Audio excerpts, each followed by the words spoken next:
আসসালামাইকুম। আমি এখন আপনাদের কাছে একটি ঘটনা তুলে ধরব যে হামজা ও ওমর রাদিয়াল্লাহু তাআলার ইসলাম গ্রহণের সময় তার পরবর্তী ঘটনা। ষষ্ঠ নবীর বর্ষের শেষ দিকে জিলহজ মাসের কোনো একদিনে সাফা পাহাড়ের পাশ দিয়ে যাবার সময় আবু জাহেল রাসূল সাল্লাল্লাহু আলাইহি ওয়াসাল্লামকে প্রথম 40 ভাষায় গালিগালাজ করলো। তাতে তার কোনো ভাবান্তর দেখতে না পেয়ে আবু জাহেল একটি পাথর ছুঁড়ে রাসূলের মাথায় আঘাত করলো। তাতে তার মাথা পেটে রক্তধারা প্রবাহিত হতে থাকলো। রাসূল সাল্লাল্লাহু আলাইহি ওয়াসাল্লাম নীরবে সবকিছু সহ করলেন। আবু জাহেল তার অতঃপর কাবা গৃহের নিকট গিয়ে তার দলবলের সাথে বসে উক্ত কাজের জন্য গৌরব জাহির করতে থাকলো। আব্দুল্লাহ বিন জুদআনের জৈনিক দাসী সাফা পাহাড়ের উপরে তার বাসা থেকে এ দৃশ্য অবলোকন করলো। ওই সময় হামজা বিন আব্দুল মুত্তালিব মৃগহা থেকে তীর ধনুকে সজ্জিত অবস্থায় ঘরে ফিরছিলেন। তখন উক্ত দাসীর নিকট সব ঘটনা শুনে রাগে ও অগ্নিশর্মা হয়ে ছুটলেন আবু জাহেলের খোঁজে। তিনি ছিলেন কুরাইশগণের মধ্যে মহাবীর ও শক্তিশালী যুবক। তিনি গিয়ে আবু জাহেলকে মসজিদুল হারামে দেখ পেলেন এবং তীব্র ভাষায় তাকে গালি দিয়ে বললেন, হে গুহদ্বারা দিয়ে বায়ু নিঃসরণকারী, অর্থাৎ হে কাপুরুষ, তুমি আমার ভাতিজাকে গালি দিয়েছ, অথচ আমি তার দিনের ওপর আছি। বলি তার মাথায় ধনুক দিয়ে এমন জোরে আঘাত করলেন, সে দারুণভাবে জমজ হয়ে রক্তাক্ত হয়ে গেল। তখন আবু জাহেল বনু মাখজুম গোত্র এবং হামজার বনু হাশিম গোত্র পরস্পরের বিরুদ্ধে চড়াও হলো। এমত অবস্থায় আবু জাহেল নিজের দোষ স্বীকার করে নিজ গোত্রকে নিরস্ত করল। ফলে আসন্ন খুনাখুনি হতে উভয় পক্ষ বেঁচে গেল। বলা বাহুল্য, হামজার এই ইসলাম কবুলের ঘোষণাটি ছিল আকসিম ও ভাতিজার প্রতি ভালোবাসার টানে। পরে আল্লাহ তাআলার অন্তরে ইসলামের জন্য প্রশস্ত করে দেন এবং তিনি নির্যাতিত মুসলমানদের জন্য শক্তিশালী ও নির্ভরযোগ্য স্বরূপে অভিভূত হন। ওমরের ইসলাম গ্রহণের পর হামজা ইসলামে গ্রহণের মাত্র 3 দিন পরেই আল্লাহ অপার অনুগ্রহ আরেকজনকে কুরাইশ বীর ওমর ইবনুল খাত্তাব আকসিম ভাবে মুসলমান হয়ে যান। অবশ্য এটি ছিল রাসূলের বিশেষ দোয়ার ফসল, কেননা তিনি খাসভাবে দোয়া করছিলেন, হে আল্লাহ, ওমর ইবনুল খাত্তাব অথবা আমার ইবনু হিশাম, আবু জাহেল এই দুজনের মধ্যে তোমার নিকট যিনি অধিকতর প্রিয়, তার মাধ্যমে তুমি ইসলামকে শক্তিশালী করো। পরের দিন সকাল তিনি এসে ইসলাম গ্রহণ করলেন এবং কাবা গৃহে গিয়ে প্রকাশ্য সালাত আদায় করলেন। অতঃপর ওমর ইসলাম গ্রহণের ফলে প্রমাণিত হলো যে তিনি ছিলেন আল্লাহর নিকট অধিকতর প্রিয়। ওমর ছিলেন অত্যন্ত কঠোর প্রকৃত মানুষ এবং পিতৃ ধর্মের প্রতি অন্ধ আবেগ পোষণকারী। একই কারণে তিনি ছিলেন ইসলামের একজন বিপজ্জনক শত্রু। সেই কারণে একদিন তিনি রাসূল সাল্লাল্লাহু আলাইহি ওয়াসাল্লামকে হত্যা করার উদ্দেশ্যে তরবারি নিয়ে রওনা হলেন। প্রতীকমাত্রে নুআইম বিন আব্দুল্লাহর সঙ্গে দেখা হলো, যিনি তার ইসলাম গোপন রেখেছিলেন। তিনি বললেন, কোথায় চলছে ওমর? তিনি বললেন, আমি এই বিধর্মী মুহাম্মদকে উদ্দেশ্য বেরিয়েছি। এই ব্যক্তি কুরাইশদের মধ্যে ঐক্য সৃষ্টি করেছে, তাদের জ্ঞানীদের বোকা করেছে, তাদের ধর্মে দোষারোপ করেছে, তাদের উপাস্যদের গালি দিয়েছে। অতঃপর আমি তাকে হত্যা করব। নুআইম বললেন, তাকে হত্যা করো, বনু হাশিম ও বনু জোহরা থেকে কিভাবে রক্ষা পাবে?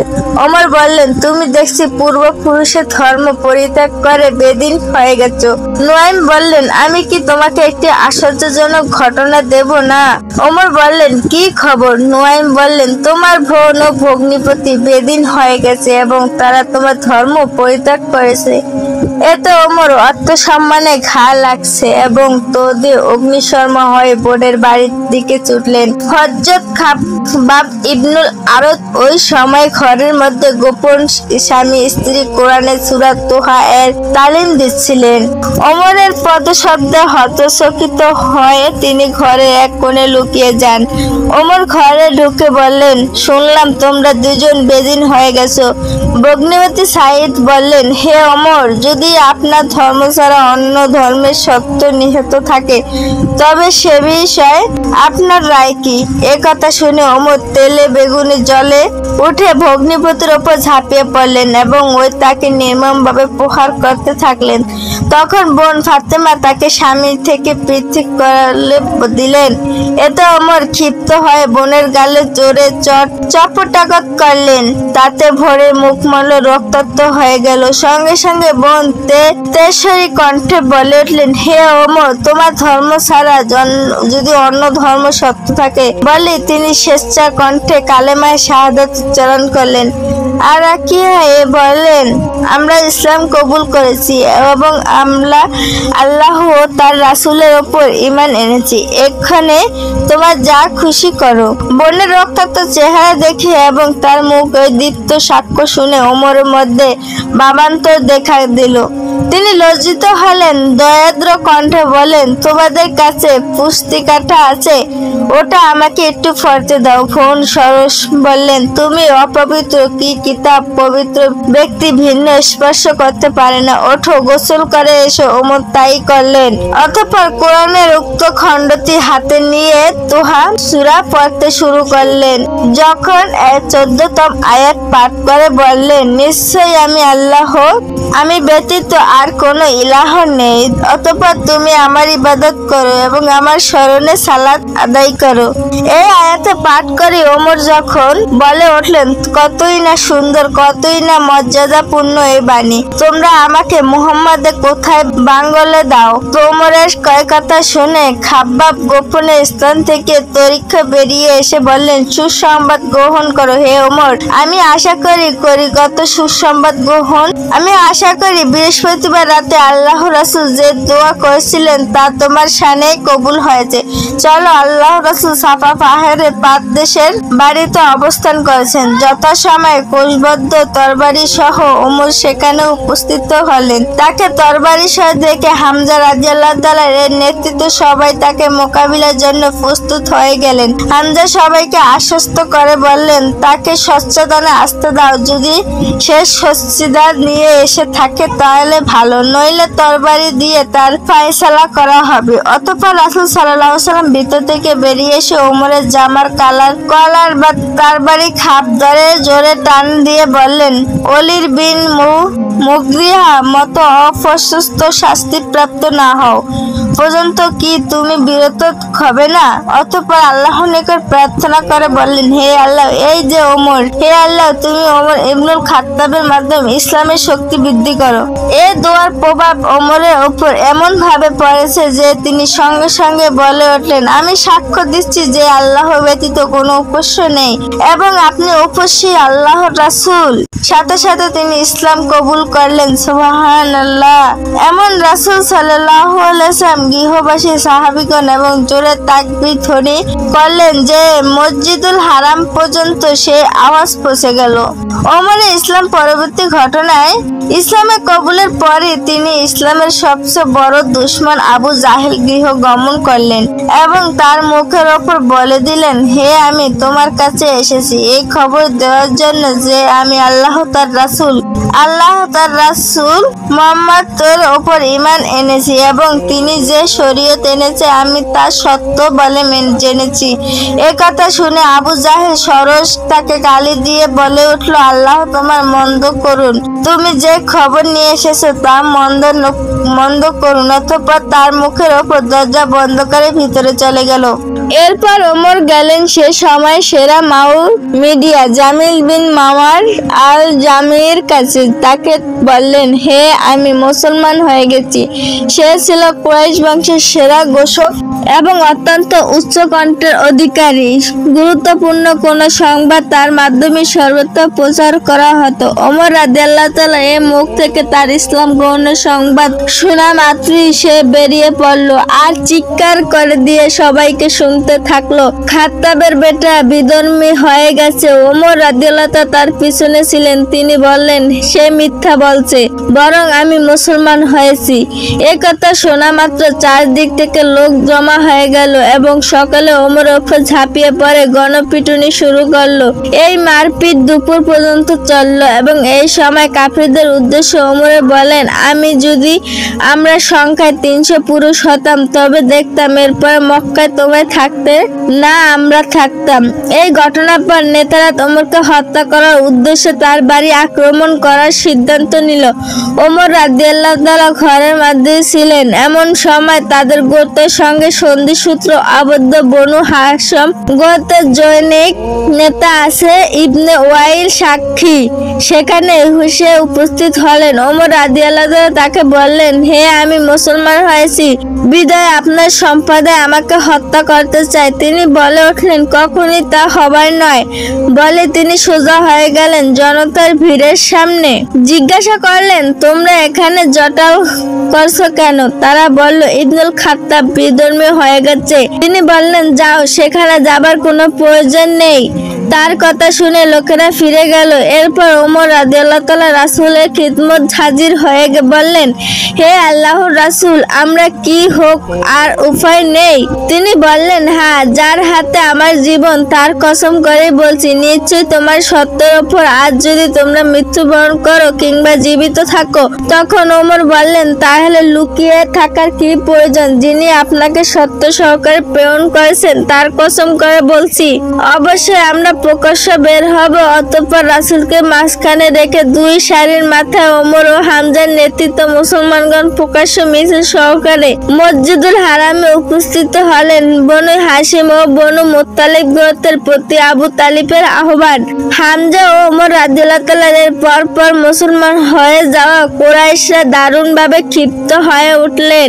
ইতিপূর্বে তারা মুহাম্মদকে হত্যা করা তার রক্তের বিনিময়ে জৈনিক উমারা বিন ওয়ালিদ নামক এক যুবককে আবু তালিবের কাছে সম্পূর্ণ করতে এসেছিল। ফলে হামজা ও ওমরের ইসলাম গ্রহণে মুসলমানদের মধ্যে আনন্দ ও সাহসের সঞ্চার হলো। দুর্দর্শী ও স্নেহশীল চাচা আবু তালিবের বুকটা ভয় সব সময় দুরু দুরু করতে কখনো কোনো মুহূর্তে শয়তানের আকস্মিক ভাবে মুহাম্মদকে হামলা করে মেরে ফেলে।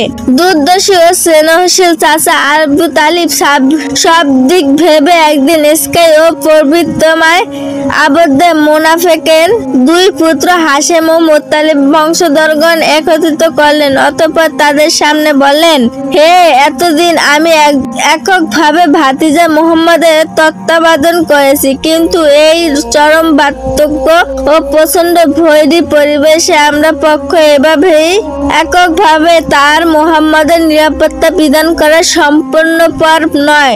সেকার আমি আপনার সকল সহযোগিতা চাই। গোত্র নেতা আবু তালিবের এই আহ্বানে গোত্রীয় রক্তধারায় আকর্ষণে সবাই প্রতিবদ্ধ হলো এবং মুহাম্মদ হেফাজতের ব্যাপারে সবাই একযোগ তাকে সহযোগিতা করার আশ্বাস দিল। একমাত্র চাচা আবু লাহাব বিরোধিতা করল এবং মুহাম্মদের বিপক্ষে দলের প্রতি সমর্থন দানের ঘোষণা দিল। বিরোধী পক্ষের পাল্টা ব্যবস্থা গ্রহণের এক মাসের কম সময়ের মধ্যে ঘটে যাওয়ার পরপর চারটি ঘটনা মুশরিক নেতাদের মধ্যে যেমন আতঙ্ক সৃষ্টি হয়, তেমনি মুহাম্মদ ও তার সাথীদের বিরুদ্ধে চূড়ান্ত আঘাত হানার জন্য মরিয়া হয়ে গেছে। কারণগুলি ছিল যথাক্রমে মুহাম্মদ ও প্রদত্ত লোভনীয় প্রস্তাব সমূহ নাশক হওয়া, অতঃপর উভয় দলের ধর্মীয় আচার অনুষ্ঠান দাঁড়িয়ে কিছু গ্রহণ ও কিছু বর্জনের আপোষ প্রস্তাব প্রত্যাখ্যাত করা, হামজা ইসলাম গ্রহণে সরাসরি আবু জাহেলের উপর হামলা করা, ওমরের ইসলাম গ্রহণ সরাসরি আবু জাহেলের বাড়িতে গিয়ে তার মুখের ওপর তার ইসলাম গ্রহণের সংবাদ দেওয়া, অতঃপর মুসলমানদের মিছিল করে সংবাদ ও মসজিদুল হারামে আগমন ও প্রকাশ্য ধর্মীয় বিধি বিধান সমূহ পালন শুরু করা। সবশেষে আবু তালিবের আহ্বানে সাড়া দিয়ে বনু হাশেম ও বনু মুত্তালিব মুসলিম কাফির সকলের পক্ষ হতে মুহাম্মদকে সর্বোক্ত সহযোগিতা দানের অঙ্গীকার ঘোষণা করা এবং ঘটনার প্রেক্ষিতে মুশরিক নেতৃবৃন্দ হিন্দি মুসাহাব প্রত্যাখ্যাত সমাবেত হয় এবং বিস্তারিত আলোচনার পর বনু হাশিম ও বনু মুত্তালিব গোত্রের বিরুদ্ধে সর্বাত্মক বয়কট সিদ্ধান্ত গ্রহণ করে। সর্বাত্মক বয়কট 7 নবীর বর্ষের শুরুতে সিদ্ধান্ত মোতাবেক সকলে এই মর্মে প্রতিজ্ঞা গ্রহণ করে। এক হাশেম বনু মুত্তালিব সাথে বিয়ে শাদী বন্ধ থাকবে। 2 তাদের সাথে ব্যবসায়িক সম্পর্ক ও যাবতীয় লেনদেন বন্ধ থাকবে।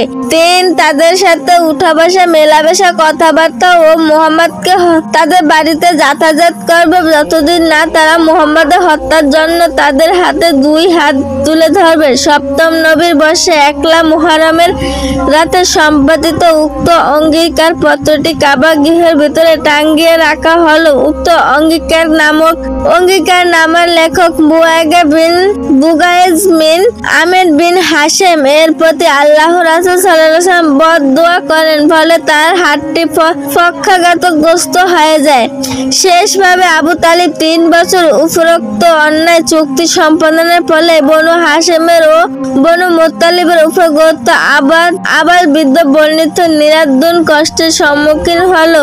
সঞ্চিত খাদ্যশস্য পুড়িয়ে গেল, তাদের অবস্থা চরমে ওঠে, ফলে তারা গাছের ছাল পাতা খেয়ে জীবন ধারণ ব্যর্থ হন।